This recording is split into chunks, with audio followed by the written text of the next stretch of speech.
Sobre a brevidade da vida. Sêneca. Não é que tenhamos um curto espaço de tempo para viver, mas o desperdiçamos demais. A vida é longa o bastante e foi concedida em medida suficientemente generosa para permitir a realização de coisas maiores, se o tempo for bem investido. Mas quando é desperdiçado no luxo e no descuido, quando não é dedicado a bons fins, finalmente forçados pela necessidade última, percebemos que ele passou antes de sabermos que estava passando. Sêneca. Você está ouvindo o canal Eu Ouvi Aquele Livro. Prefácio por Lúcia Helena Galvão. Nascido em Córdoba em 4 a.C. e falecido em Roma em 65 d.C., Lúcio Aneu Sêneca foi um filósofo romano conhecido por suas obras de caráter moral, pertencentes à escola estoica de pensamento, na qual seu nome brilha como um dos seus maiores expoentes. Filho de um orador, Marco Aneu Sêneca, ele desenvolve uma próspera carreira política, na qual foi questor, pretor, senador e cônsul nos governos de Tipério, Calígula, Cláudio e Nero, além de tutor do imperador Nero. Ao todo, Sêneca conheceu 5 imperadores romanos. Orador talentoso, foi uma figura expressiva na política romana, sendo um dos senadores mais admirados, influentes e respeitados.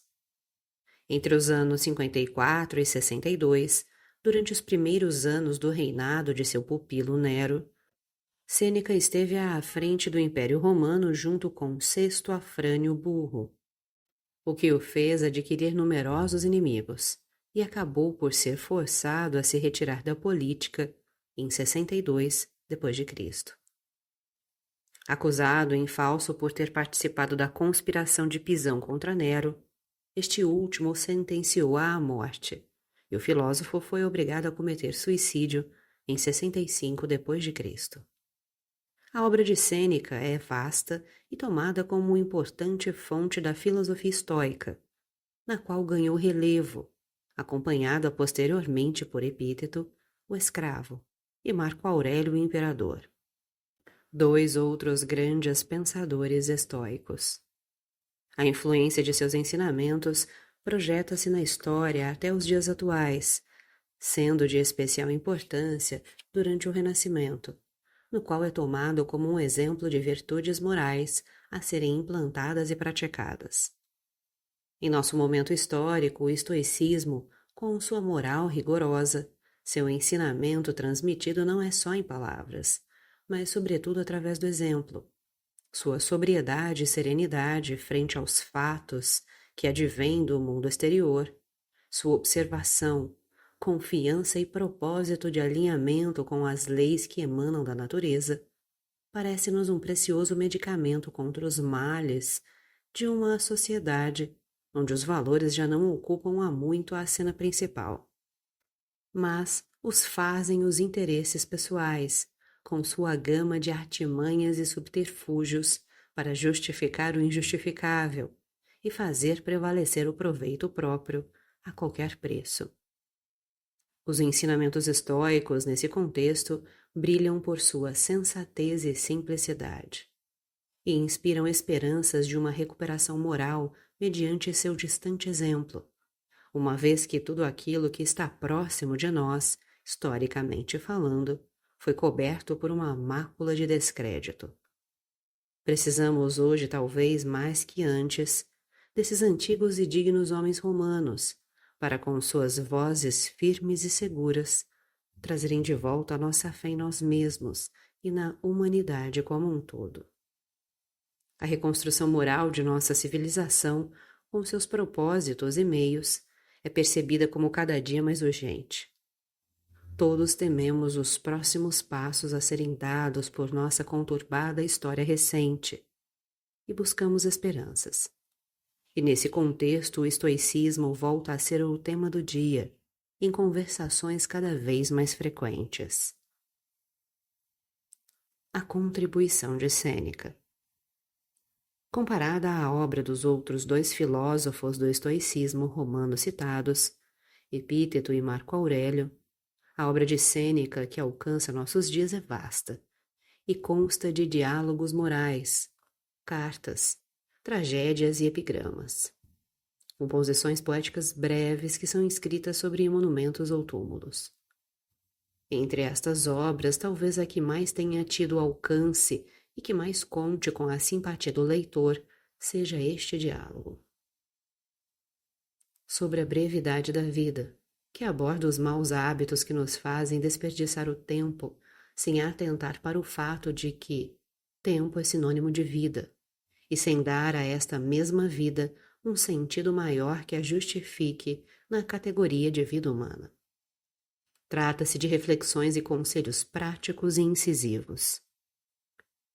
Qualquer um que trabalhe com técnicas de administração do tempo, tão necessárias para impor uma organização básica de nossos deveres e necessidades, sabe reconhecer o valor dos conselhos de Sêneca, nesta obra clássica, como uma coluna vertebral de constatações e orientações sobre como tomar o comando de nosso tempo e dar a ele um justo uso e direcionamento.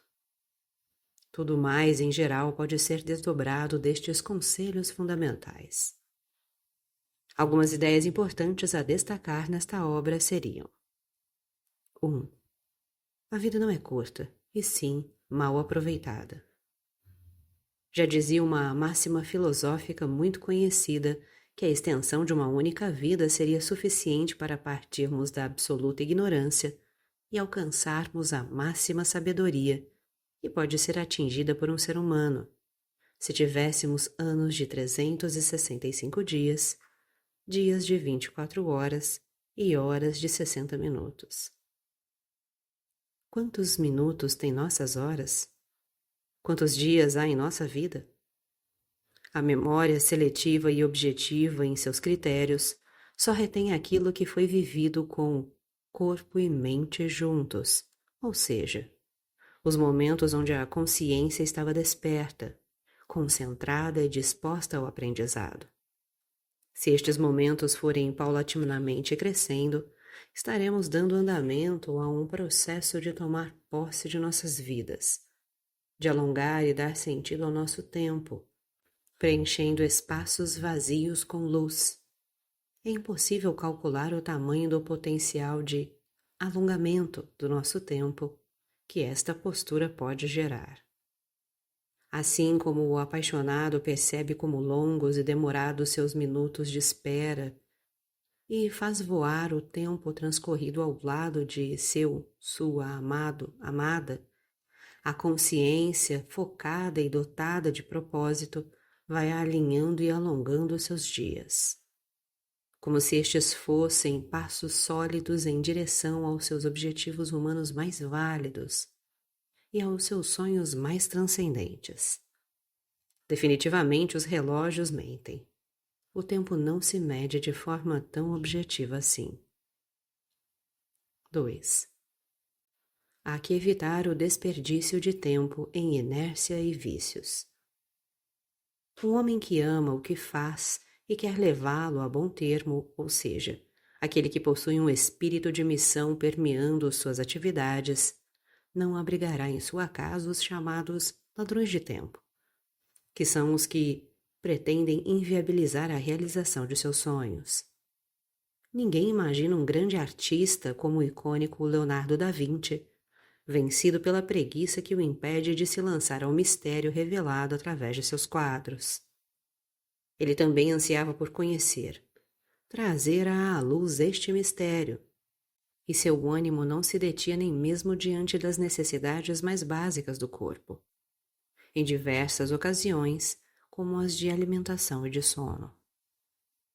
Tampouco se imaginará o gênio renascentista alimentando qualquer tipo de vício como rota de fuga de uma vida insípida, difícil de se suportar. Cada dia é parte importante de uma jornada, é trecho de um caminho direcionado em relação às suas realizações. E esta tragédia é empolgante e desafiadora. Não há razões para fugir dela.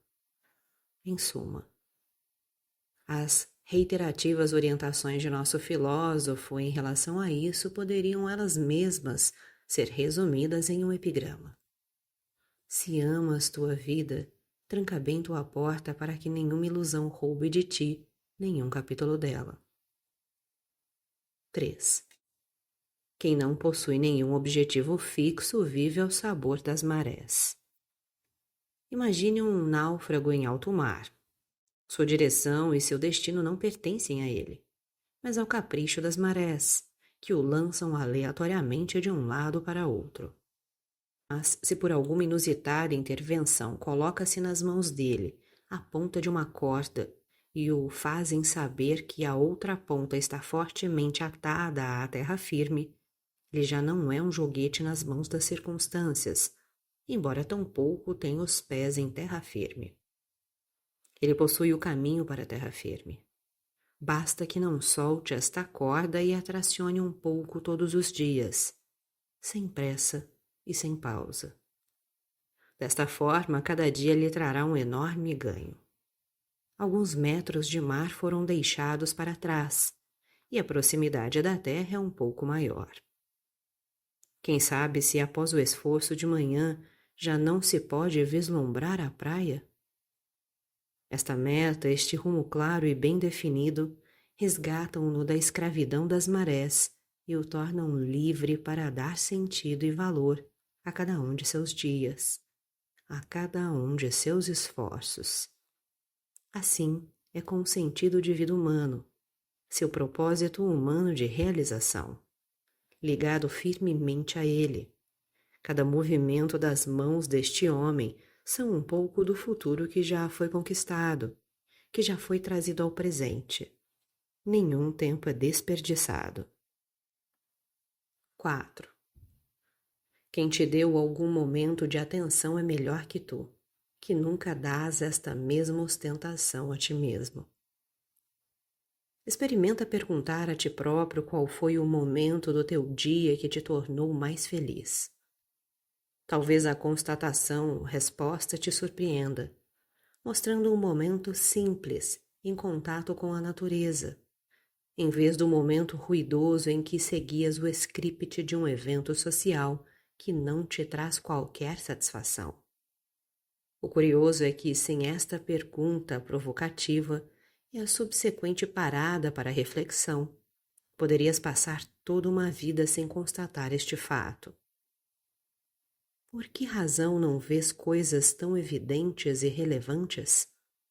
Não te sobra tempo para conhecer a ti mesmo, para constatar quem és e onde pretendes chegar com tudo isso que fazes, pensas e procuras? Em suma, falta tempo para constatar e construir tua própria identidade. Acaso isso não é uma operação necessária ou não é digna de prioridade em tua vida? E quais são as prioridades de tua vida? O homem que julga que há coisas mais importantes do que isso, que é a alavanca sobre a qual se apoiarão todas as decisões e direções tomadas a partir de agora, ou é um homem que dedica o seu tempo a servir à mesa dos deuses, no Olimpo, ou é um tolo que não sabe hierarquizar suas tarefas. Há que expor esta disjuntiva à nossa consciência e esperar que ela se posicione em relação às mudanças que devem ser implantadas. 5. Será que buscas o outro só para fugir de ti mesmo? Convivência, colaboração, união. Todas são metas muito dignas e necessárias. Porém, será possível estarmos em profundidade com o outro se não estamos com nós mesmos? Se somos superficiais em nosso autoconhecimento, conheceremos em profundidade os demais? Estabeleceremos com eles laços sólidos e verdadeiros? Em geral, por lógica, podemos afirmar que superficialidade só gera superficialidade. O tempo dedicado a conhecer a si mesmo, a polir as arestas que devem ser polidas e desenvolver as virtudes que afloram, é um tempo dedicado também ao outro, ao todo. São tarefas interligadas. O tempo justo dedicado a uma delas pavimenta o caminho para alcançar rapidamente a outra. Trata-se de um ganho duplo. 6. Por que defendes teu patrimônio, mas entregas com facilidade o teu tempo? Acaso não será o tempo nosso mais precioso patrimônio, uma vez que ele contém nossa vida? Será que é preciso que o tempo diante de nós seja escasso para que aprendamos a valorizá-lo? Guardamos zelosamente nossas propriedades, mas entregamos sem preocupações o nosso tempo àquele que queria levá-lo de nós. O tempo de uma conversa banal e infrutífera, somado ao tempo do entretenimento vazio ou até nocivo, somado ao tempo de... Quanto temos desperdiçado? Mas se alguém te diz, toma este livro, que é repleto de recomendações de sabedoria e reflete sobre ele. Já se torna escasso nosso tempo. Quando puder, certamente o farei. Porém, jamais podemos. Há tanto que fazer.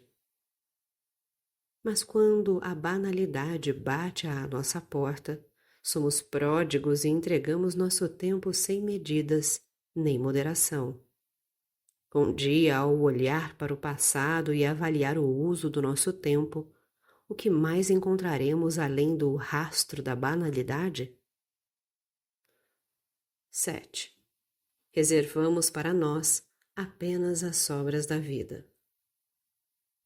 Não é incomum em nossa conjuntura histórica ouvirmos a narrativa do homem que espera a aposentadoria, o encaminhamento dos filhos e coisas do tipo, para começar, enfim, a realizar as coisas que satisfazem a sua natureza humana.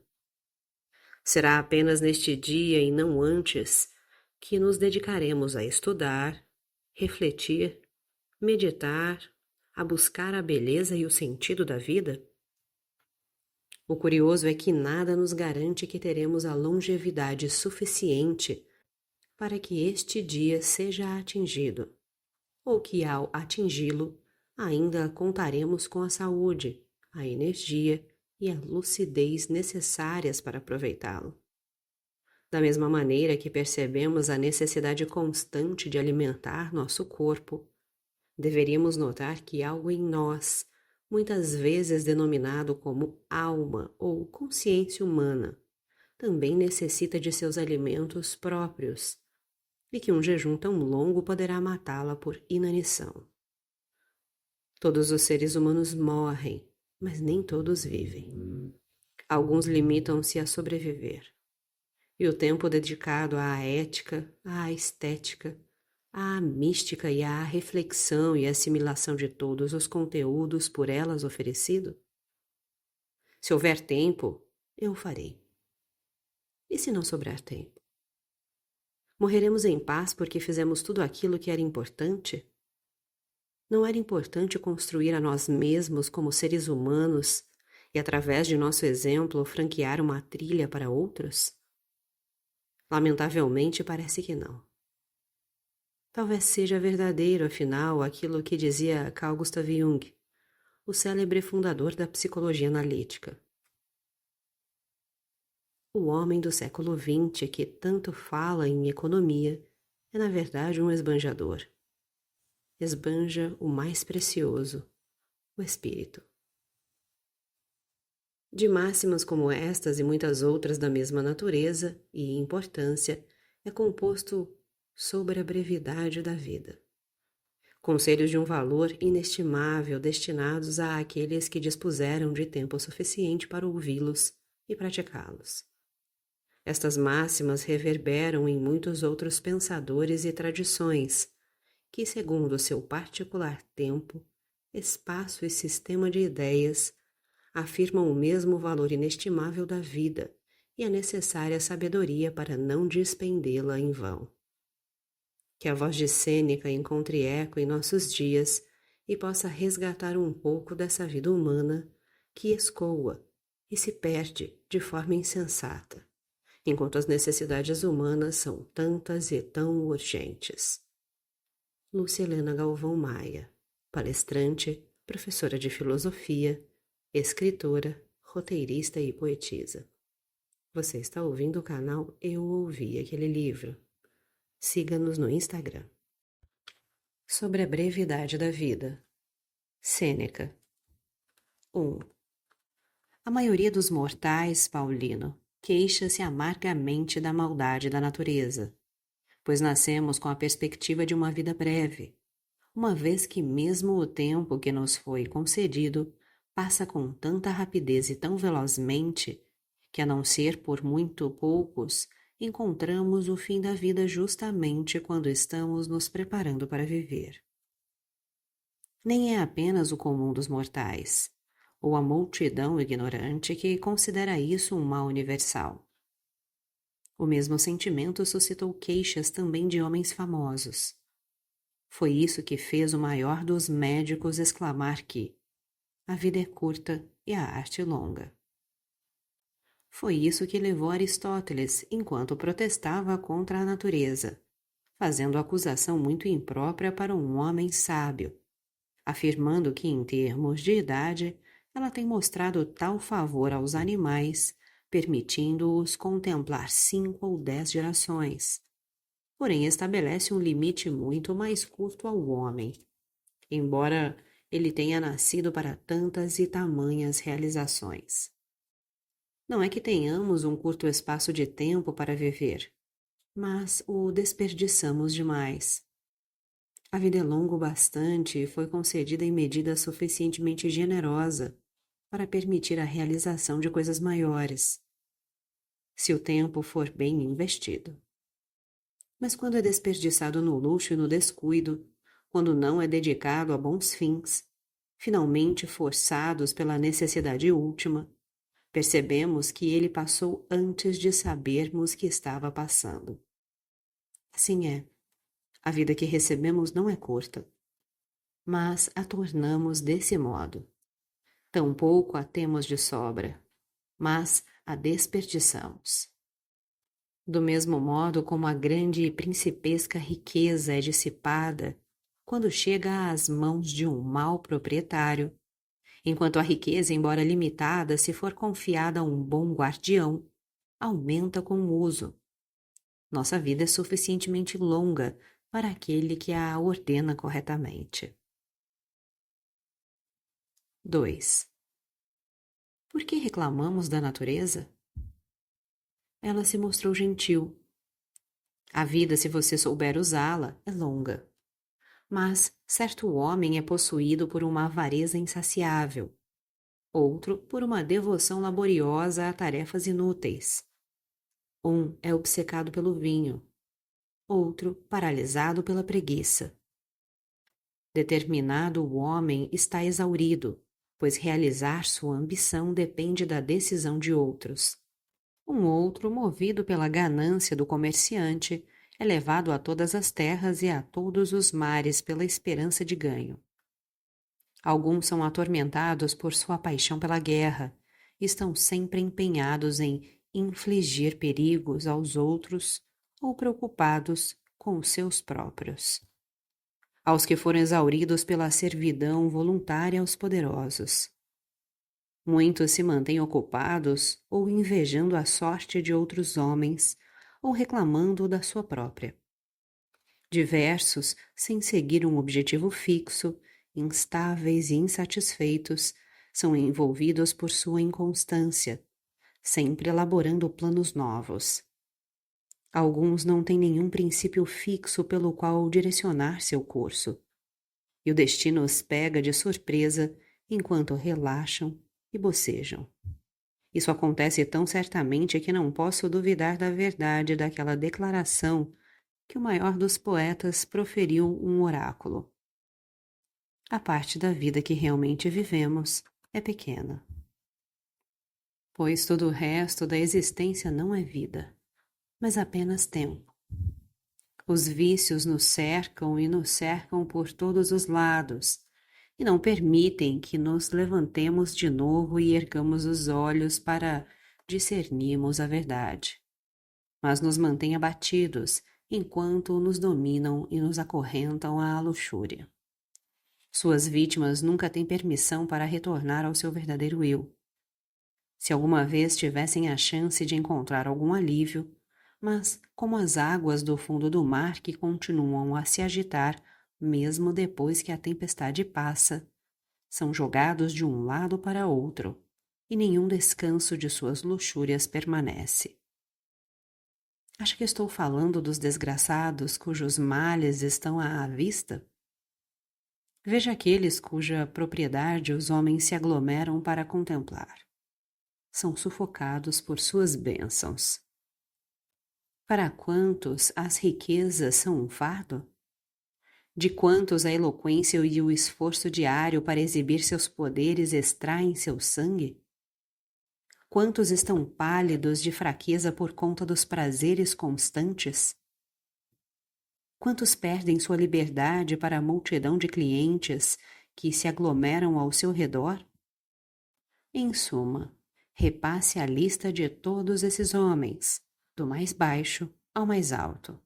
Este homem deseja um advogado, este atende à convocação, aquele está sendo julgado, aquele o defende, aquele dá a sentença.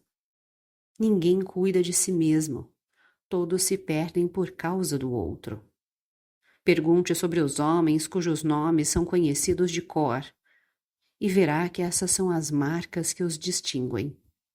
Este cuida daquele, que cuida de outro. Ninguém é seu próprio mestre. E então certos homens mostram a mais insensata indignação. Reclamam da insolência de seus superiores, porque estavam ocupados demais para vê-los quando desejavam uma audiência. Mas pode alguém ter a intrepidez de reclamar do orgulho alheio quando ele mesmo não tem tempo para cuidar de si? Afinal, não importa quem você seja. O grande homem às vezes olha para você mesmo que seu rosto seja insolente. Ele às vezes condescende em ouvir suas palavras. Permite que você apareça ao seu lado.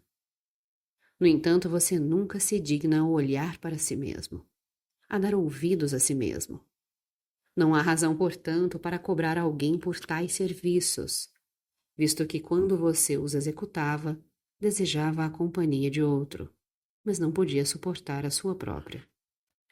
3. Todos os intelectos brilhantes de todos os tempos nunca deixaram de se espantar com a densa escuridão da mente humana.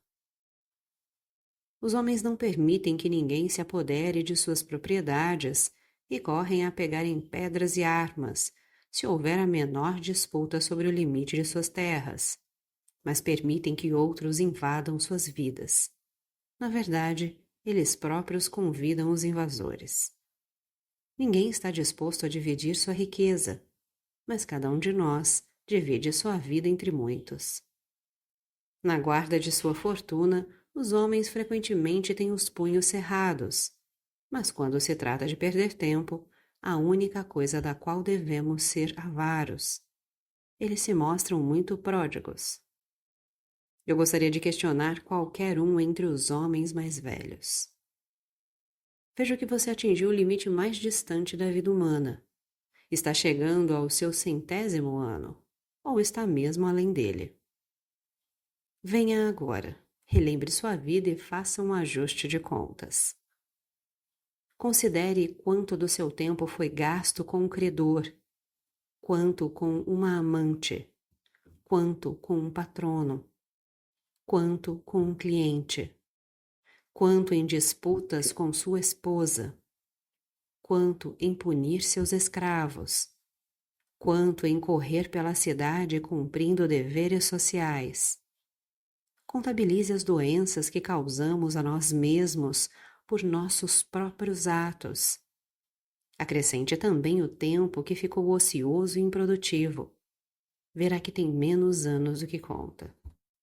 Consulte a sua memória e considere quando teve um objetivo, quantos dias se passaram como você pretendia, quando teve tempo para si mesmo. quando seu rosto teve sua expressão natural, quando a sua mente não foi perturbada. Quanto trabalho realizou em uma vida tão longa? Quantos roubaram sua vida quando você sequer sabia que a estava perdendo? Quanto foi ocupada por tristeza inútil, por alegria tola, por desejo ganancioso, pelas seduções da sociedade? Quão pouco de si mesmo foi deixado para você? Perceberá então que está morrendo antes do tempo. Qual é, pois, a razão disto? Você vive como se estivesse destinado a viver para sempre. Nenhum pensamento sobre sua fragilidade entra em sua cabeça, sem dar atenção para quanto tempo já passou. Desperdiça tempo como se dele tivesse um suprimento completo e abundante. Embora aquele dia que você conceda a alguma pessoa ou coisa possa ser seu último. Você tem todos os medos dos mortais e todos os desejos dos imortais. Ouvirá muitos homens dizendo: depois de meu 50º ano, irei me retirar para o lazer. Meu 60º ano me libertará dos deveres públicos. E que garantia tem de que sua vida se prolongará? O que irá permitir que seu curso seja exatamente como você o planejou? Você não se envergonha de reservar para si mesmo apenas o final da vida e de deparar para a sabedoria apenas a idade improdutiva? É muito tarde para começar a viver justamente quando devemos deixar de viver. Que tolo esquecimento dos mortais adiar os planos benéficos para o 50º ou 60º ano e ter a intenção de começar a vida a partir de um ponto que poucos alcançaram. 4. Você verá que os homens mais poderosos e bem colocados fazem comentários nos quais demonstram ansiar pelo ócio, aclamando-o e preferindo-o a todas as bênçãos. Eles desejam às vezes, se possível com segurança, descer de seu alto pináculo, pois embora nada que venha de fora os ameace ou abale, a fortuna desaba sob seu próprio peso. Até o deificado Augusto, a quem os deuses concederam mais do que a qualquer outro homem, não cessou de orar pedindo descanso e de buscar a libertação dos negócios públicos. Todas as suas conversas sempre voltavam a este assunto, sua esperança de ócio. Essa era a doce, mesmo que vã, consolação com a qual alegrava seu trabalho, a de que um dia viveria para si mesmo. Em uma carta dirigida ao Senado, na qual prometia que o seu descanso não seria destituído de dignidade nem incoerente com sua glória anterior, encontro estas palavras: mas tais questões podem ser mais bem demonstradas por atos do que por promessas. No entanto, visto que a alegre realidade ainda está muito distante, meu desejo por esse tempo, pelo qual oro com tanto fervor, levou-me a anteceder algo de seu deleite pelo prazer das palavras. O ócio era algo tão desejado que ele o antecipou em pensamento, porque não poderia vivê-lo de fato. Aquele que via tudo, dependendo apenas de si mesmo, que determinava a sorte dos indivíduos e das nações, pensava com muita felicidade naquele dia futuro em que deveria deixar de lado sua grandeza. Ele havia descoberto quanto suor essas bênçãos que brilhavam por todas as terras lhe traziam à fronte, quantas preocupações secretas escondiam. Forçado a lançar armas, primeiro contra seus conterrâneos, depois contra seus pares e, por último, contra seus parentes. Ele derramou sangue na terra e no mar. Pela Macedônia, Sicília, Egito, Síria e Ásia, por quase todos os países, ele seguiu o caminho da batalha, e quando suas tropas estavam cansadas de derramar sangue romano, ele as dirigiu para as guerras estrangeiras. Enquanto ele pacificava as regiões alpinas e subjugava os inimigos plantados no meio de um império pacífico, enquanto estendia seus limites até além do Reno e do Eufrates e do Danúbio. Em Roma, as espadas de Murena, Cepião, Lépido, Ignácio e outros se voltavam contra ele. Ainda não havia escapado de suas tramas, quando sua filha e todos os jovens nobres que estavam ligados a ela pelo adultério, como por um juramento sagrado, frequentemente alarmavam seus anos de declínio. E havia ainda, Paulino, a necessidade de temer uma mulher em aliança com um Antônio.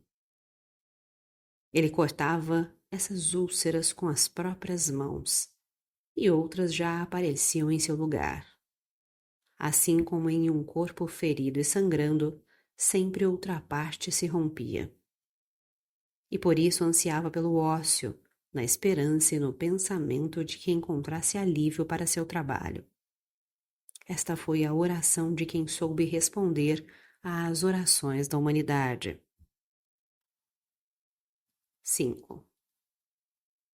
Marco Cícero, tendo vivido muito entre homens como Catilina e Clódio, Pompeu e Crasso, alguns inimigos declarados, outros amigos duvidosos, enquanto era arremessado de um lado para outro junto com o Estado, tentando mantê-lo longe da destruição até ser finalmente varrido, incapaz de ter sossego na prosperidade ou serenidade na adversidade. Quantas vezes amaldiçoou seu consulado, que tanto havia louvado, embora não sem razão. Quão lacrimosas são as palavras que ele usa em uma carta, escrita a Ático, quando Pompeu, o velho, havia sido vencido, e o filho ainda tentava restaurar as armas despedaçadas na Espanha. Você me pergunta, disse ele, o que estou fazendo aqui?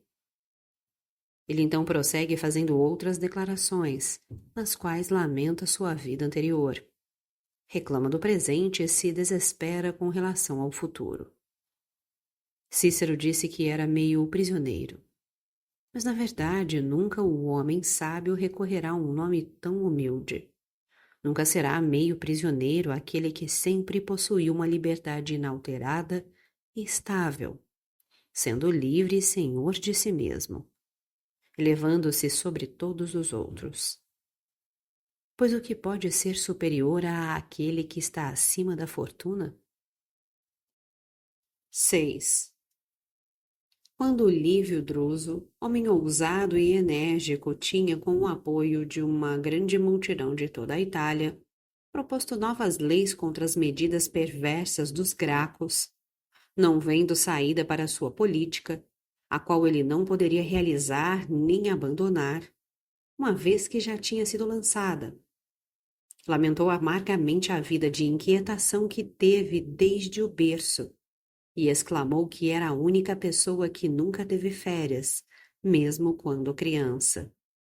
Pois enquanto ainda estava sob custódia e vestia a toga pretexta, teve coragem de recomendar os réus ao júri de forma tão veemente que, de fato, em certos julgamentos, obteve veredito favorável. Até onde essa ambição prematura não levaria? Ninguém poderia saber que essa avidez precoce resultaria em grande infortúnio pessoal e público. E, portanto, era tarde demais para reclamar que nunca havia tirado férias, quando desde a infância tinha sido um criador de problemas e um estorvo no fórum. Discute-se se ele morreu por suas próprias mãos, pois faleceu de um ferimento repentino recebido na virilha. Alguns duvidam que sua morte tenha sido voluntária. Ninguém, porém, tem dúvida de que foi oportuna.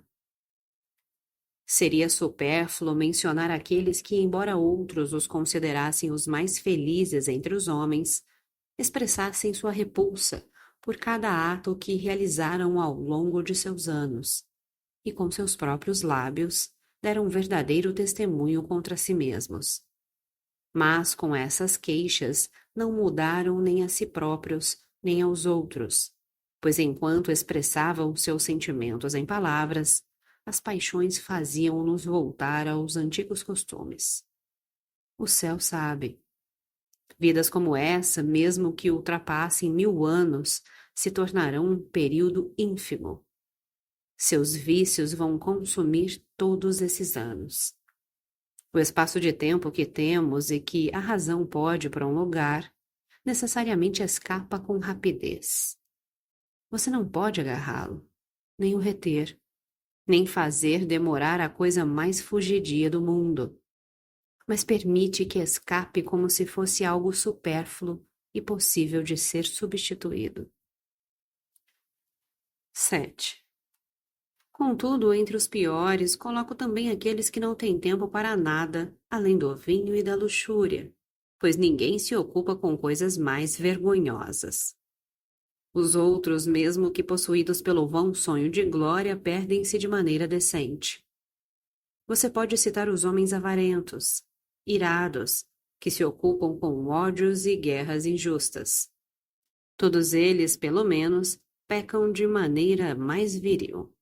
Mas aqueles que se abandonam aos prazeres do ventre e à luxúria carregam uma mancha desonrosa. Examine como essas pessoas passam seu tempo.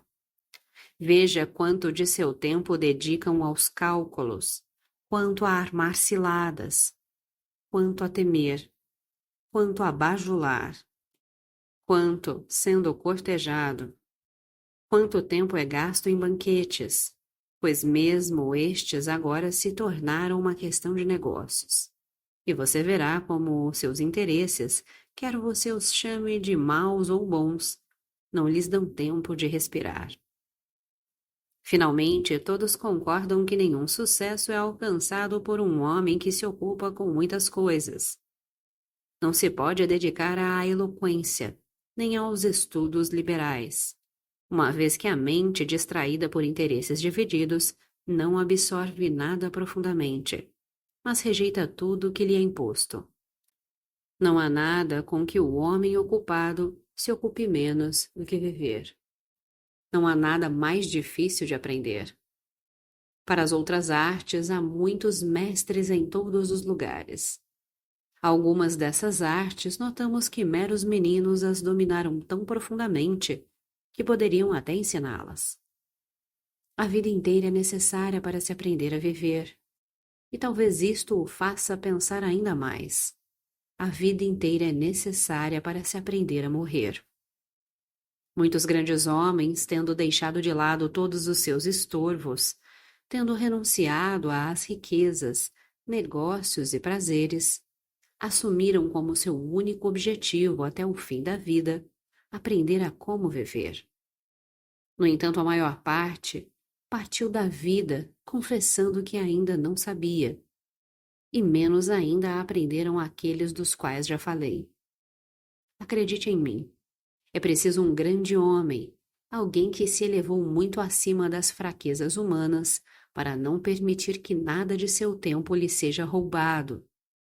E segue-se que a vida de tal homem é muito longa, porque ele dedicou inteiramente a si mesmo todo o tempo que teve. Não negligenciou seu tempo, tampouco ficou ocioso. Em nenhum momento esteve sob o controle de outro, pois guardião cioso não encontrou nada que valesse a pena ser trocado por seu tempo. Assim, esse homem teve tempo suficiente, mas aqueles cujas vidas foram roubadas pelos negócios com o público necessariamente tiveram muito pouco. E não há razão para supor que essas pessoas não estão cientes de seus erros. Na verdade, você ouvirá muitos dos que são oprimidos por sua grande prosperidade gritar às vezes em meio às multidões de clientes, ou às suas causas no tribunal, ou às suas misérias gloriosas. Não tenho chance de viver. Claro que não tem. Todos os que o chamam para si o afastam dele mesmo. Quantos dias aquele réu roubou de você? E esse candidato? E aquela velha, cansada de enterrar seus herdeiros? E aquele homem que finge doença com o propósito de excitar a ganância dos caçadores de testamentos? E aquele amigo muito poderoso que tem você e os seus na sua lista não de amigos, mas de sua comitiva? Conte, digo eu, e reveja os dias de sua vida. Verá que muito poucos foram deixados para você mesmo. Aquele homem que orou pelos faces quando alcança seu desígnio, deseja colocá-lo de lado e se pergunta repetidamente: quando este ano acabará? Aquele homem patrocina jogos públicos e, depois de atribuir grande valor a ter a chance de patrociná-los, agora se questiona: quando vou me livrar disto? Esse advogado é celebrado por todo o fórum e enche o lugar com uma multidão tão grande que as últimas fileiras não o ouvem, mas está sempre se indagando: quando chegarão as férias? Todos apressam a vida e sofrem com a ânsia do futuro e o tédio do presente. Mas aquele que dedica todo o seu tempo às próprias necessidades, que planeja cada dia como se fosse o último, não anseia nem teme o amanhã. Pois que novo prazer existe que qualquer hora já não lhe possa trazer? Todos são conhecidos, todos foram desfrutados ao máximo. A senhora Fortuna pode cuidar do resto como bem quiser. Sua vida já está assegurada. Algo pode lhe ser acrescentado, mas nada tirado. E mesmo que ele aceite qualquer acréscimo, será como alimentar o homem que, já satisfeito e farto, aceita o alimento sem o desejar. E, portanto, não há razão para pensar que um homem viveu muito porque tem cabelos grisalhos ou rugas. Ele não viveu muito, apenas existiu muito. Ou você pensa que fez uma longa viagem o homem pego por violenta tempestade, assim que deixou o porto, e jogado de um lado para o outro por uma sucessão de ventos que sopravam de diferentes direções, foi levado a navegar em círculos?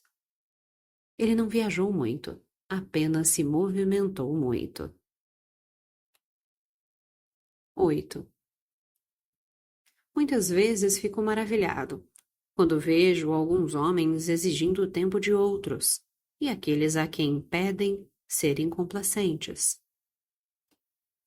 Ambos consideram o tempo pedido como se o que é pedido não fosse nada, e o que é dado também não fosse nada.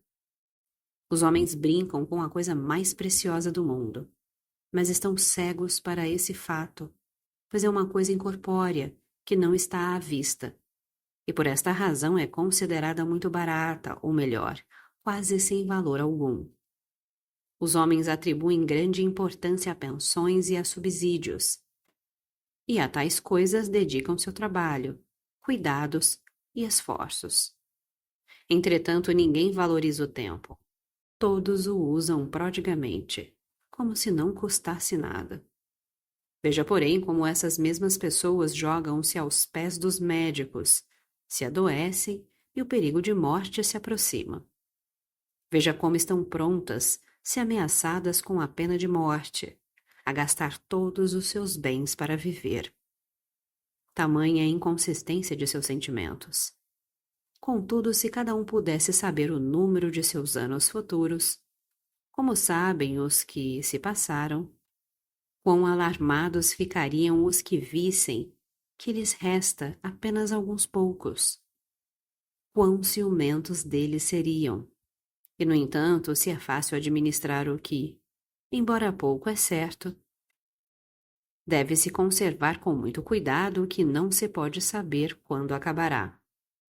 No entanto, não há razão para você supor que essas pessoas não saibam quão precioso é o tempo, pois para aqueles a quem amam com mais devoção, têm o hábito de dizer que estão prontos para dar-lhes uma parte de sua própria vida.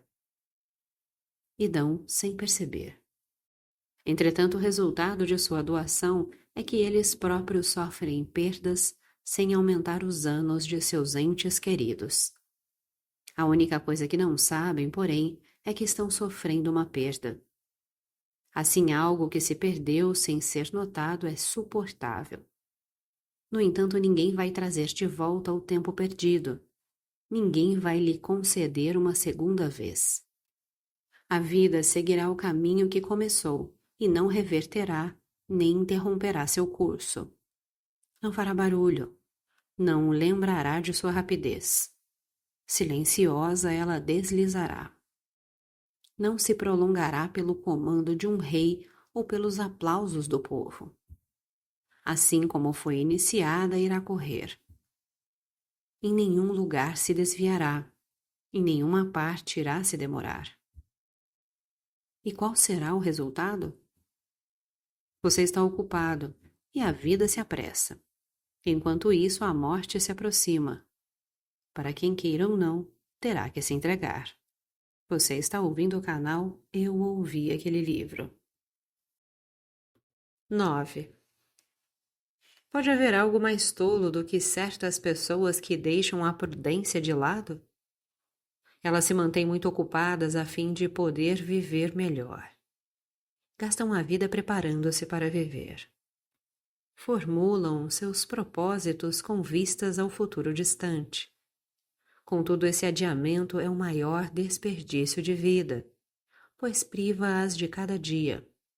Rouba delas o presente ao prometer algo no futuro. O maior obstáculo à vida é a expectativa, que nos faz apressar o amanhã e perder o hoje. Você renuncia àquilo que depende da fortuna, bem como renuncia o que depende de você. Para onde olha? Que objetivo visa? Todas as coisas que ainda estão por vir jazem incertas. Viva imediatamente. Veja como o maior dos bardos clama e, como se inspirado por uma expressão divina, canta a salvadora canção. O dia mais belo da vida é o que primeiro foge aos infelizes mortais. Por que demora? Ele pergunta. Por que está tardando? A menos que você aproveite o dia, ele foge. Mesmo que o agarre, ainda assim ele fugirá. Portanto, você deve combater a rapidez do tempo com velocidade. E como de uma torrente que corre e que não fluirá para sempre, beber rapidamente. E também a declaração do poeta é admiravelmente formulada para censurar a cognição infinita, pois não fala da idade mais bela, mas do dia mais belo. Porque seja qual for o tamanho da sua avidez, você alonga o que parece lento e seguro do tempo, mas que lhe foge de tal maneira em uma longa série de anos e meses? O poeta fala a você sobre um dia, este mesmo dia que está passando. Existe então alguma dúvida de que para os infelizes mortais, isto é, para os homens ocupados, o dia mais belo é o primeiro a fugir? A velhice nos surpreende enquanto suas mentes ainda são infantis e chegam a ela despreparados e desarmados, pois não tomaram providências para isso. Tropeçaram nela de modo repentino e inesperado, sem ter percebido que estavam dela se aproximando dia após dia. Assim como uma conversa, leitura ou meditação profunda sobre algum assunto distrai o viajante, e ele vê que chegou ao fim de sua jornada antes de perceber que estava se aproximando. Da mesma forma ocorre com a incessante e rápida jornada da vida, que fazemos no mesmo ritmo, seja acordado ou dormindo. E aqueles que estão sempre ocupados só se dão conta disto no final. 10. Se eu escolhesse dividir minha proposição em argumentos e provas, muitos deles me ocorreriam por meio dos quais eu poderia provar que homens ocupados acham a vida muito curta. Fabiano, não como um catedrático, mas como um genuíno e antigo filósofo, costumava dizer que devemos lutar contra as paixões com a força principal, não com artifícios, e que a linha de batalha deve ser estabelecida visando um ataque ousado, em vez de infligir alfinetadas. Ele não aprovava sofismas, pois as paixões não devem ser apenas cortadas, mas esmagadas. Ainda assim, para que as vítimas delas não sejam censuradas, devem ser ensinadas e não meramente deploradas. A vida é dividida em 3 períodos: o que foi, o que é e o que será. Destes, o tempo presente é breve, o futuro é duvidoso e o passado certo. Pois este último é aquele sobre o qual a fortuna perdeu o controle, é aquele que não pode ser trazido de volta. Os homens ocupados admitem isso, pois não têm tempo para olhar para o passado. E mesmo que tivessem, não lhes agrada recordar algo que vem com pesar. Não estão, portanto, dispostos a direcionar seus pensamentos para trás, para as horas mal compreendidas, pois os vícios se tornam óbvios se revisarem o passado, mesmo os que foram disfarçados sob alguma sedução de prazer momentâneo. Eles não têm a coragem de voltar a essas horas. Ninguém volta voluntariamente seu pensamento ao passado, a menos que todos os seus atos tenham sido submetidos à censura de sua consciência, que nunca é enganada. Aquele que ansiosamente cobiçou, orgulhosamente desprezou, imprudentemente conquistou, traiçoeiramente agiu, avidamente tomou ou abundantemente esbanjou, deve temer sua própria memória. E, no entanto, esta é a parte do nosso tempo que é sagrada e separada, colocada fora do alcance de todos os percalços humanos e removida do domínio da fortuna. A parte que não é inquietada por nenhuma necessidade, por nenhum medo, por nenhuma doença. Isto não pode ser perturbado nem arrebatado. É uma possessão perpétua e intrépida. O presente oferece apenas um dia de cada vez. E apenas por alguns momentos, mas todos os dias do passado aparecerão quando você lhes ordenar. Permitirão que você os contemple e os conserve à sua vontade. Uma coisa que aqueles que estão ocupados não têm tempo de fazer. A mente imperturbável e tranquila tem o poder de vagar por todas as partes de sua vida. Porém, as mentes dos ocupados, como se estivessem sob o peso de um jugo, não podem se voltar e olhar para trás. E então sua vida desaparece em um abismo. E como não importa quanta água você despeje em um vaso se não houver fundo para recebê-la e retê-la, assim é com o tempo. Não faz diferença o quanto é dado. Se não há nada onde se estabelecer, sai pelas fendas e buracos da mente. O tempo presente é muito breve. Tão breve, de fato, que para alguns parece não haver nenhum. Está sempre em movimento, sempre flui e se apressa. Cessa de existir antes de chegar, e não pode tolerar atrasos mais do que o firmamento ou as estrelas, cujo movimento sempre inquietante nunca os deixa permanecer no mesmo caminho. Os ocupados, portanto, estão preocupados apenas com o tempo presente, e é tão breve que não pode ser apreendido. E mesmo isto é roubado deles, distraídos como estão com tantas coisas. 11. Em uma palavra, você quer saber como eles não vivem muito? Veja como estão ansiosos por viver muito. Velhos decrépitos imploram em suas orações por mais alguns anos. Fingem que são mais jovens do que são. Consolam-se com uma falsidade e têm o prazer de enganar a si mesmos como se, ao mesmo tempo, enganassem o destino. Mas quando finalmente alguma enfermidade os lembra de sua mortalidade, em que terror eles morrem, sentindo que estão sendo arrastados para fora da vida e não apenas deixando-a. Eles clamam que foram tolos, porque não viveram realmente e que viverão doravante no ócio, se apenas escaparem dessa doença. Então, por fim, refletem como inutilmente se esforçaram por coisas de que não gostavam e como todo o seu trabalho foi em vão. Contudo, para aqueles cuja vida passa longe de todos os negócios, por que não deveria ser extensa? Nada disso é atribuído a outro, nada vai nesta direção, e como nada está comprometido com a sorte, nada perece por negligência, nada é subtraído pelo desperdício de doações, nada é inutilizado. Tudo isso, por assim dizer, gera renda. E assim, por menor que seja a quantidade, é abundantemente suficiente. E, portanto, sempre que seu último dia chegar, o homem sábio não hesitará em ir ao encontro da morte com passo firme. 12.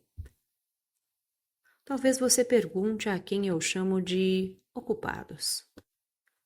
Não há razão para supor que me refiro apenas àqueles que só saem do tribunal quando os cães são soltos, ou àqueles que você vê serem gloriosamente esmagados por seu próprio séquito, ou desdenhosamente pelo de outra pessoa. Nem àqueles a quem os deveres sociais tiram de suas casas para bater na porta de outro, ou a quem a lança do pretor mantém ocupados por conta de uma causa de julgamento. Até o ócio de alguns homens é ocupado. Em sua vila ou em seu divã, em meio à solidão, embora tenham se afastado de todos os outros, eles próprios são a fonte de seus infortúnios. Deveríamos dizer que estes não estão vivendo no ócio, mas possuem uma ocupação indolente. Você diria que está ocioso aquele homem que arranja com cuidado seus bronzes coríntios, que lhe custam e que lhe consomem a maior parte do dia, ao passá-lo polindo lâminas enferrujadas? Quem se senta no local onde os rapazes se untam com óleo? Pois para nossa vergonha temos convícios que nem mesmo são romanos. Para vê-los lutar? Quem divide seus rebanhos de mulas de carga por idade e cor? Quem patrocina os atletas novos? Responda-me. Você diria que são ociosos aqueles homens que passam muitas horas no barbeiro para serem despojados do que cresceu na noite anterior? Enquanto um debate solene é realizado sobre cada fio de cabelo? Enquanto as mechas desarrumadas são restauradas em seus lugares ou arranjadas deste lado ou daquele conforme o que estiver mais ralo? Como se zangam se o barbeiro for descuidado, como se estivesse cortando os cabelos de um homem de verdade.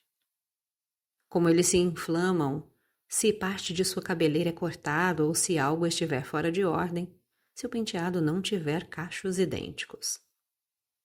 Quem destes não preferiam ver o estado desordenado, mas não seu cabelo? Quem destes não está mais preocupado com a elegância de sua cabeça aparada do que com sua saúde? Quem destes não prefere mais estar bem barbeado do que ser justo?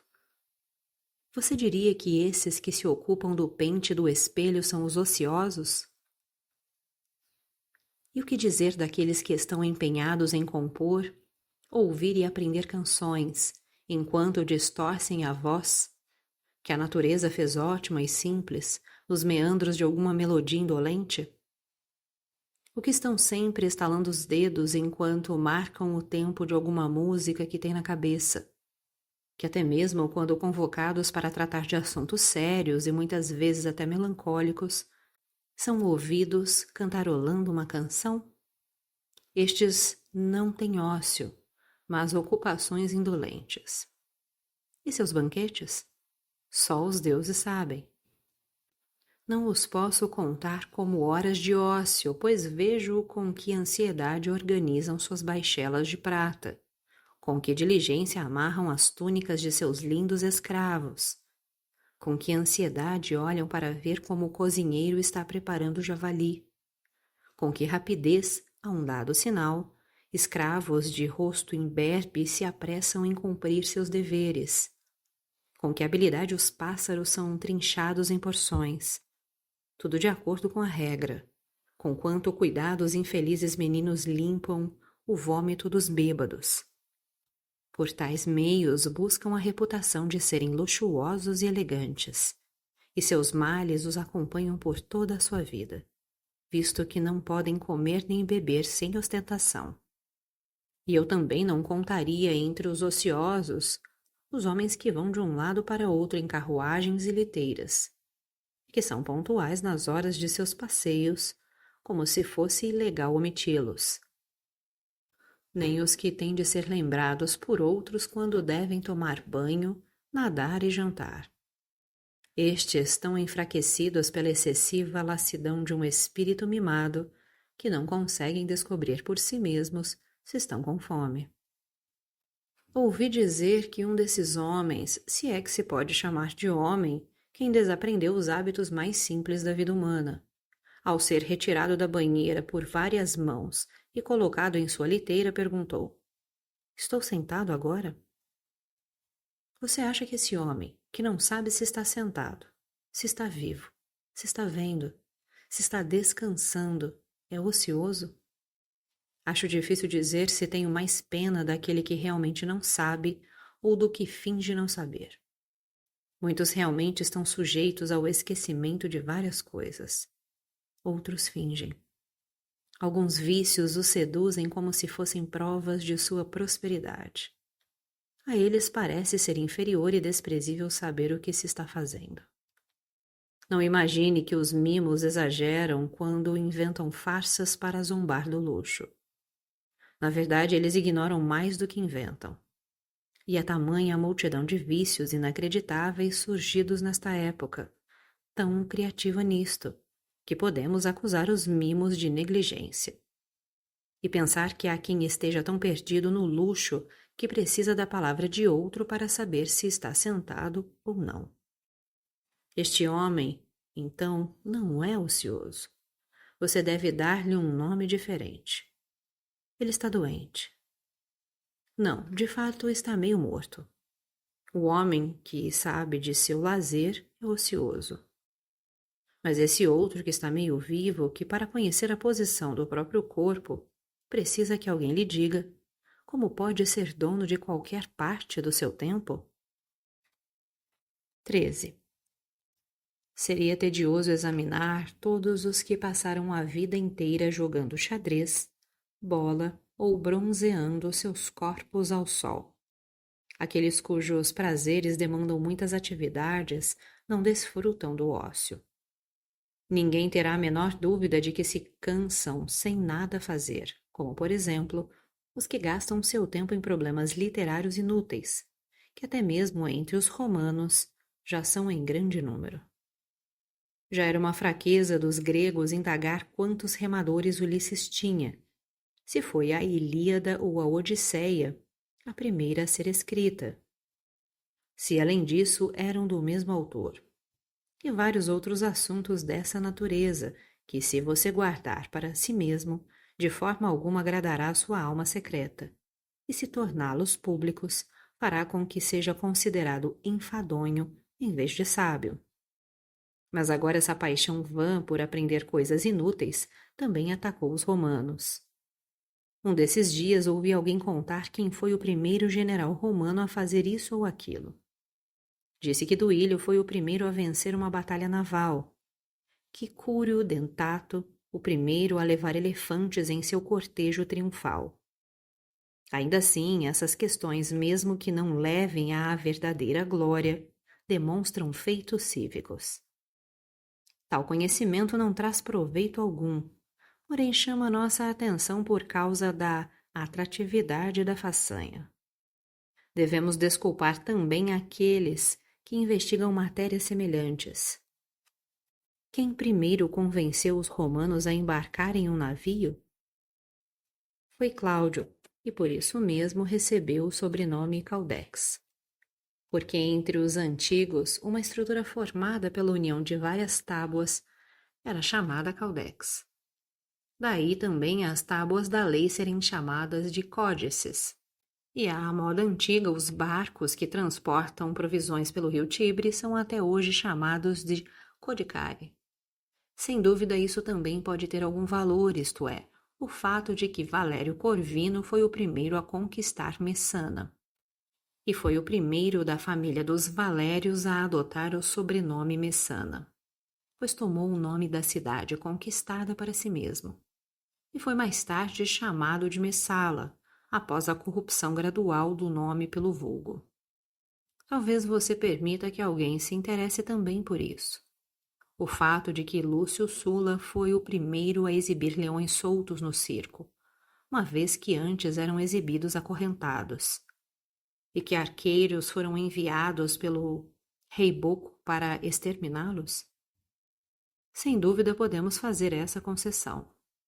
Mas serve a algum propósito útil saber que Pompeu foi o primeiro a promover a matança de 18 elefantes no circo, lançando criminosos contra eles em uma batalha? Ele, um líder do Estado e que, segundo o relato, se destacava entre os antigos líderes pela bondade de seu coração, considerava um espetáculo notável matar seres humanos de uma nova maneira. Eles lutam até a morte? Isto não basta. São feitos em pedaços? Isto não basta. Que sejam esmagados por animais de tamanho monstruoso. Melhor seria que essas coisas caíssem no esquecimento, para evitar que algum homem todo-poderoso as aprendesse e invejasse um ato tão desumano. Oh, que seguir a grande prosperidade lançou sobre nossas mentes! Quando ele atirou um bando de miseráveis contra feras nascidas sob um céu diferente, quando proporcionou uma guerra entre criaturas tão dessemelhantes, quando fez derramar tanto sangue diante dos olhos do povo romano, que em breve seria forçado a derramar muito mais, ele então acreditou que estava além do poder da natureza. Mais tarde, porém, esse mesmo homem, traído pela deslealdade alexandrina, ofereceu-se ao punhal do mais vil escravo, e por fim descobriu que vanglória vazia era a ostentação de seu sobrenome. Mas, voltando ao ponto onde me desviei, para mostrar que algumas pessoas dedicam esforços inúteis a esses mesmos assuntos, o homem que mencionei relatou que Metelo, quando de sua posição triunfal, após sua vitória sobre os cartagineses na Sicília, foi o único de todos os romanos que fizeram com que 120 elefantes capturados fossem conduzidos à frente de seu carro. Que Sulla foi o último dos romanos a prorrogar o pomerium, que antigamente se costumava fazer após a conquista de territórios italianos, mas nunca provinciais. É mais vantajoso saber que o Monte Aventino, segundo ele, ficava fora do pomerium por 2 motivos, a conhecer. Seja porque foi o lugar de onde os plebeus se afastaram, ou porque o voo dos pássaros não foi favorável quando o remo tomou seus auspícios naquele local. E, por sua vez, inúmeros outros relatos que estão repletos de falsidades ou são da mesma natureza?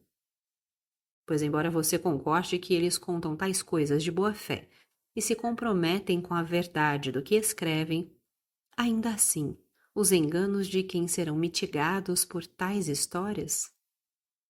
De quem irão refrear as paixões? A quem tornarão mais corajoso, mais justo, mais nobre? Meu amigo Fabiano costumava dizer que às vezes tinha dúvida se não era melhor não se dedicar a estudo algum do que neles se enredar. 14.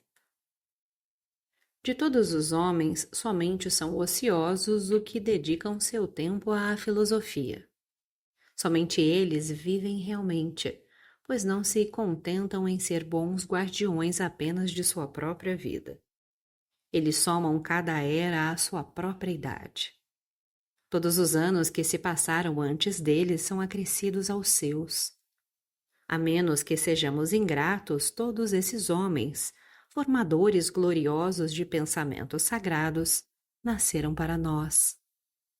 Para nós, eles prepararam um estilo de vida. Pelos trabalhos de outros homens, somos levados a ter a visão das coisas mais belas, arrancadas das trevas e trazidas à luz. De nenhum século somos excluídos, temos acesso a todos. E se é nosso desejo, pela grandeza de espírito, ultrapassar os estreitos limites da fraqueza humana, há um grande espaço de tempo pelo qual podemos vagar. Podemos argumentar com Sócrates, duvidar com Carnéades, encontrar paz com Epicuro, superar a natureza humana com os estoicos, ultrapassá-la com os cínicos. Já que a natureza nos permite comungar com todas as épocas, por que não deveríamos deixar esta insignificante e fugaz passagem de tempo e nos entregar com toda a nossa alma ao passado, que é ilimitado, que é eterno, que compartilhamos com homens superiores? Aqueles que se apressam no desempenho de seus deveres sociais, que não dão descanso a si mesmos e nem aos outros, quando se entregaram totalmente à sua loucura, quando todos os dias cruzaram a soleira de todo o mundo e não deixaram de visitar nenhuma porta aberta, quando levam sua saudação mercenária às casas mais distantes. Muito pouco terão visto em uma cidade tão grande e dilacerada por desejos tão variados. Quantos haverá cujo sono, a autocondescendência e a grosseria os afastarão? Quantos que depois de os torturarem com longa espera, passaram correndo, fingindo que têm pressa? Quantos evitarão passar por um corredor lotado de clientes e escaparão por alguma porta oculta, como se não fosse mais indelicado enganar do que despedir? Quantos ainda meio adormecidos e preguiçosos da devassidão da noite anterior, mal erguendo os lábios em um bocejo insolente, conseguem responder aos pobres coitados que interrompem seu próprio sono para ficar esperando enquanto continuam a dormir? Mas podemos dizer com justiça que aqueles que estão empenhados nos verdadeiros deveres da vida são somente os que todos os dias desejam ter Zenão, Pitágoras, Demócrito, Aristóteles, Teofrasto e todos os outros sumos sacerdotes dos estudos liberais como seus amigos íntimos. Nenhum deles faltará. Nenhum deles deixará de fazer com que o seu visitante saia mais feliz e mais dedicado a si mesmo do que quando entrou. Nenhum deles permitirá que alguém o deixe de mãos vazias. Todos os mortais podem estar com eles à noite ou durante o dia. 15. Nenhum deles o levará para a morte, mas todos ensinarão você a morrer. Nenhum deles desperdiçará os seus anos, mas cada qual somará seus próprios anos aos seus. Nunca as conversas com eles lhe trarão perigo, nem a amizade deles porá em perigo sua vida, nem sua companhia irá sobrecarregar sua bolsa. Deles conseguirá o que quiser. Não será culpa deles se você não extrair o máximo que puder. Que felicidade, que bela velhice aguarda aquele que se ofereceu como cliente desses homens. Ele terá amigos a quem poderá pedir conselho sobre questões maiores e menores, a quem poderá consultar todos os dias sobre si mesmo, de quem poderá ouvir a verdade sem ser insultado, elogiado sem ser lisonjeado, e a quem poderá se moldar à sua semelhança. Costumamos dizer que não estava em nosso poder escolher os pais que a fortuna nos deu, que eles foram dados aos homens por acaso. No entanto, podemos ter um nascimento de acordo com nossa escolha. Há famílias do mais nobre intelecto. Escolha aquela na qual deseja ser adotado. Você herdará não apenas seu nome, mas até mesmo sua propriedade, que não haverá necessidade de guardar com o espírito miserável ou mesquinho, pois quanto mais for compartilhada, maior se tornará. Isto abrirá para você o caminho para atingir a imortalidade e o elevará a uma altura da qual ninguém corre o risco de cair. Esta é a única maneira de prolongar a vida, ou melhor, de transformá-la em imortalidade. Honras, monumentos, toda aquela ambição ordenada por decretos ou erigida em obras de pedra, rapidamente se transformam em ruína. Não há nada que o lapso do tempo não destrua e aniquile. Mas as obras que a filosofia consagrou não podem ser arruinadas pelo tempo. Nenhuma idade as destruirá ou as diminuirá. A próxima era e as seguintes apenas aumentarão a reverência por elas, visto que a inveja atua apenas sobre o que está próximo e temos mais liberdade para admirar as coisas que estão distantes. A vida do filósofo, portanto, tem amplo espectro, e ele não está confinado pelos mesmos limites que os outros. Só ele está livre das limitações da raça humana. Todas as eras o servem como um deus. Algo se perde no tempo? Ele recupera por meio da memória. Está no presente? Ele aproveita. Ainda está por vir? Ele antecipa. Ele prolonga sua vida combinando todos os tempos em um só. Você está ouvindo o canal Eu Ouvi Aquele Livro. 16. Mas aqueles que esquecem o passado, negligenciam o presente, temem o futuro, têm uma vida muito breve e atribulada. Quando chegam ao seu fim, os pobres coitados percebem tarde demais que por muito tempo estiveram ocupados em nada a fazer. Tampouco porque às vezes invocam a morte, você deve achar que isso é prova de que tenham tido uma existência longa. Em sua loucura são atormentados por emoções oscilantes que os impelem exatamente em direção às coisas que temem. Muitas vezes oram pela morte porque a temem. E também você não deve pensar porque isso constitui prova de que estão vivendo mais. O fato de que o dia muitas vezes lhes parece longo, ou de se queixarem que as horas até o jantar passam devagar, porque sempre que suas ocupações lhes faltam, ficam inquietos por não ter nada a fazer e não saber como dispor de seu ócio ou aproveitar o tempo. Desse modo, esforçam-se para se ocupar com algo, e o tempo entre um afazer e outro lhes é enfadonho. É exatamente como fazem quando uma exibição de gladiadores é anunciada, ou quando estão esperando algum outro espetáculo ou diversão.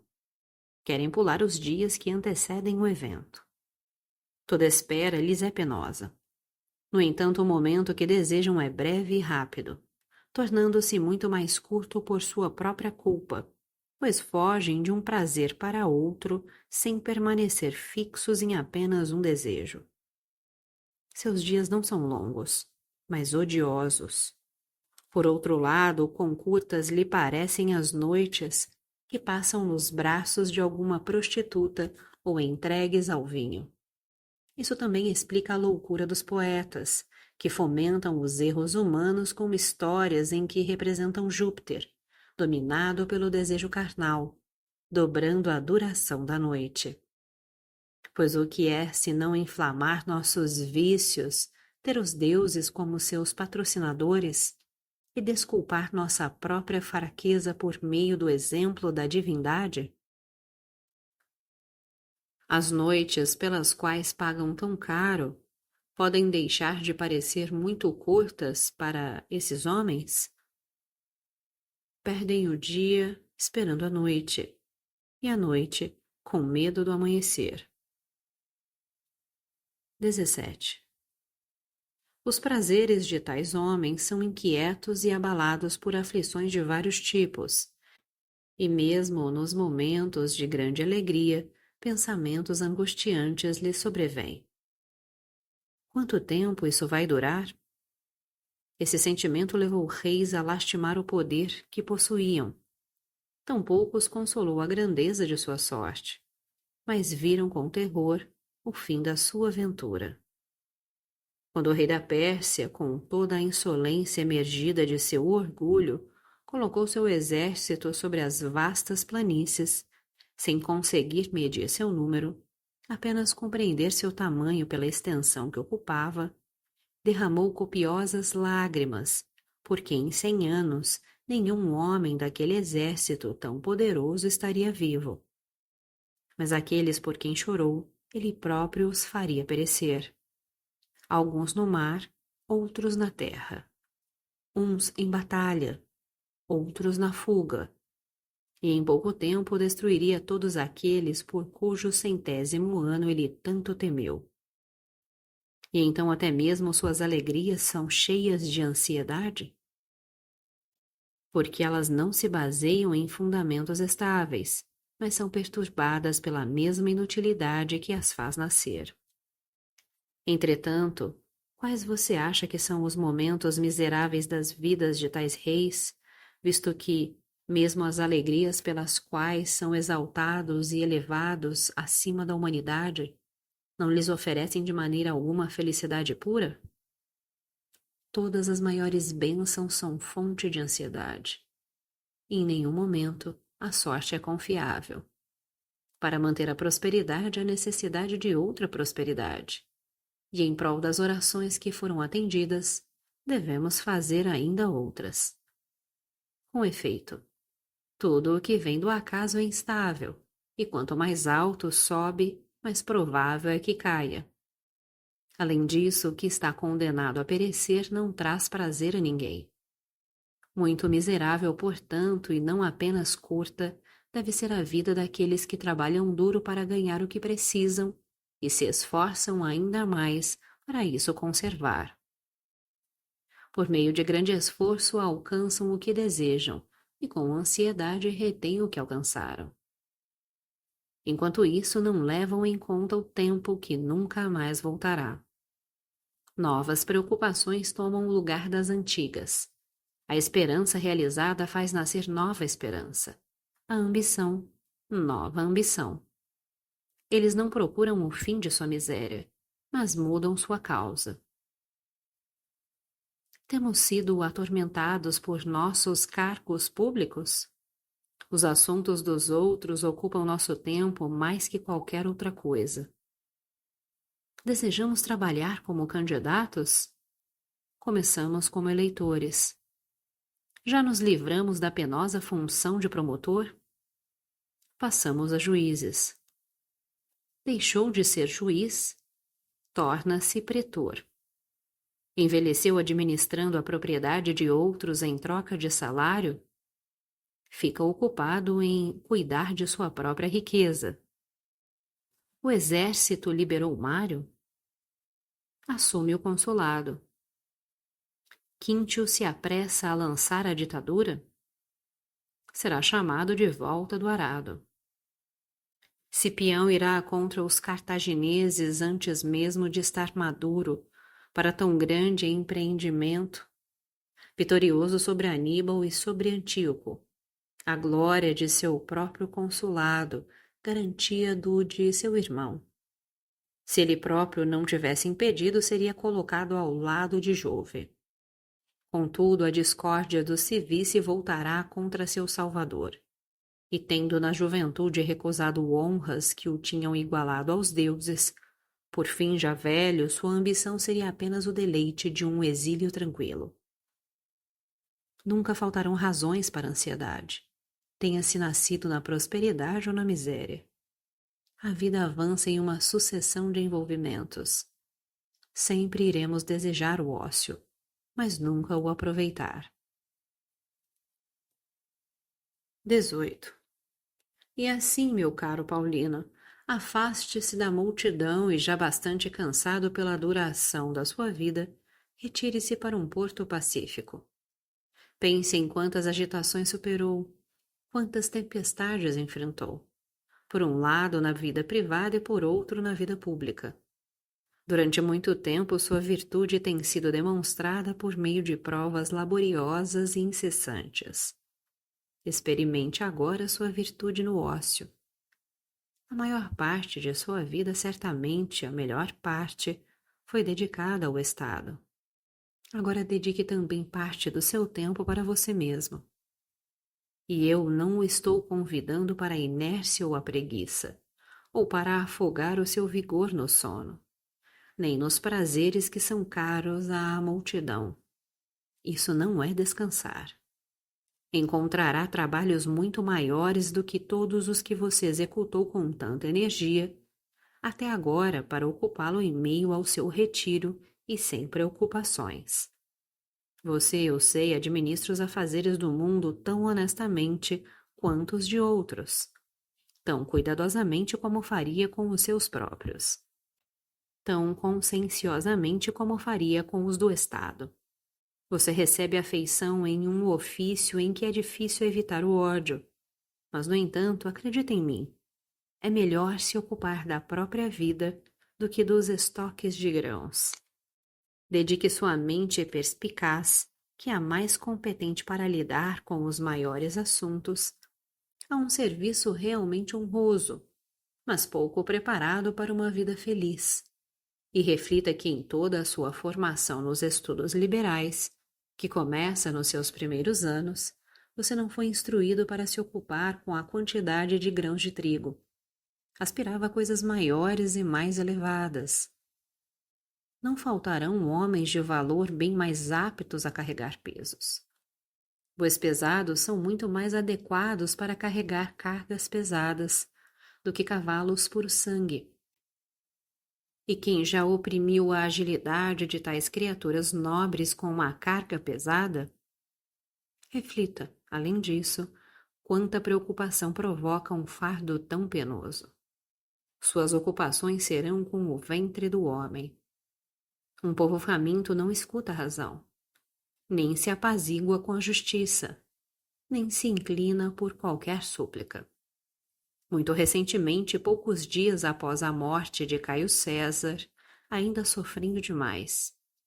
Se é que os mortos têm algum sentimento, porque ele sabia que o povo romano tinha sobrevivido a ele e tinha alimento suficiente para pelo menos 7 ou 8 dias, enquanto estava construindo sua ponte de navios e brincando com os recursos do império. Fomos ameaçados com o pior mal que pode sobrevir aos homens, mesmo durante um cerco: a falta de provisões. Sua imitação de um rei louco, estrangeiro e desonesto quase custou à cidade a destruição, a fome e a desordem geral que se segue à fome. Qual deve ter sido a sensação daqueles que estavam encarregados do abastecimento de grãos e tiveram que enfrentar as pedras, a espada, o fogo e a fúria de Calígula? Com maior dissimulação, esconderam o grande mal alojado nos órgãos vitais do Estado. E com bons motivos, pode estar certo. Com efeito, certas doenças devem ser tratadas enquanto o paciente as ignora. O conhecimento de seu mal já causou a morte de muitos. 19. Busque refúgio nas coisas mais tranquilas, mais seguras e mais elevadas. Você pensa que é a mesma coisa estar preocupado com que o trigo de além-mar chegue aos celeiros ileso, livre da fraude ou da negligência de quem o transporta, cuidar para que seja armazenado de modo adequado para que não fique exposto ao calor ou se estrague pela umidade, e finalmente que o peso e a medida estejam de acordo com o esperado, ou dedicar-se a esses sagrados e elevados estudos que revelarão a substância, o prazer, a condição, a forma de Deus? Que destino aguarda sua alma? Onde a natureza nos coloca para descansar quando somos libertados do corpo? Qual é o princípio que sustenta a matéria mais pesada no centro deste mundo, que suspende os mais leves, leva o fogo às regiões superiores, coloca as estrelas em sua rotação e outros fenômenos maravilhosos? Você deve, com efeito, deixar a terra e voltar sua mente para essas coisas. Agora, enquanto o sangue está quente, devemos caminhar com passos rápidos no melhor curso. Nesse tipo de vida você encontrará o que é bom saber: o amor e a prática das virtudes, o esquecimento das paixões, o conhecimento da vida e da morte e uma vida de profundo repouso. A condição de todos os que estão ocupados é miserável. Porém, mais miserável é a condição daqueles que trabalham em ocupações que nem mesmo são suas, que regulam seu sono pelo de outro, seu andar pelo ritmo de outro, que estão sob as ordens deles nas coisas mais livres do mundo, amar e odiar. Se desejam saber o quão breve é sua vida, que reflitam quão curta é a parte que lhes toca. 20. Então, quando você vir com frequência um homem vestido com a toga do ofício, ou quando ouvir um nome célebre no fórum, não o inveje. Tais coisas são compradas pelo preço da própria vida. Consumirão todos os seus anos a fim de que um único ano lhe seja dado. A vida abandonou alguns nas suas primeiras lutas, antes que pudessem atingir o máximo de sua ambição. Outros, ao se submeterem a 1000 indignidades até atingir a posição suprema, são possuídos pelo pensamento infeliz de que apenas labutaram tanto por uma vã inscrição no túmulo. Alguns ainda que chegaram à extrema velhice, ao mesmo tempo que nutriam novas esperanças, como se ainda estivessem na juventude, sucumbem à fraqueza em meio a seus grandes e ansiosos esforços. Vergonhoso é aquele cujo fôlego o abandona em meio a uma provação, quando já avançado em anos e ainda cortejando os aplausos de um círculo de ignorantes, defende a vil causa de algum litigante. Vergonhoso é aquele que, exaurido mais por seu modo de vida do que por seu trabalho, sucumbe em meio aos próprios deveres. Vergonhoso é aquele que, ao morrer, arranca um sorriso do herdeiro a quem muito tempo fez esperar. Não posso ignorar um exemplo que me ocorre. Sexto Turânio era um homem idoso e muito diligente, que após seu 90º ano, tendo sido dispensado das funções de seu cargo por ato do próprio Caio César, ordenou que fosse posto em sua cama e pranteado pela família reunida como se estivesse morto. A casa inteira lamentou o ócio de seu velho senhor, e não cessou o luto até que o cargo lhe foi restituído.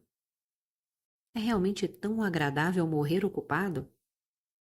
No entanto, muitos têm o mesmo sentimento. Seu desejo pelo trabalho é maior do que sua capacidade. Lutam contra a fraqueza do corpo e deploram a velhice apenas porque os afasta dos negócios. Depois dos 50 anos, a lei dispensa do serviço militar. Tampouco convoca um senador depois dos 60. É mais difícil os homens concederam repouso a si mesmos do que a lei. Enquanto isso, enquanto furtam e são furtados, enquanto interrompem o descanso uns dos outros, enquanto tornam uns aos outros miseráveis, sua vida é sem proveito, sem prazer, sem qualquer progresso de espírito. Ninguém tem a morte diante dos olhos, todos têm esperanças de longo alcance. Alguns homens, de fato, até mesmo organizam coisas que estão além da sua vida.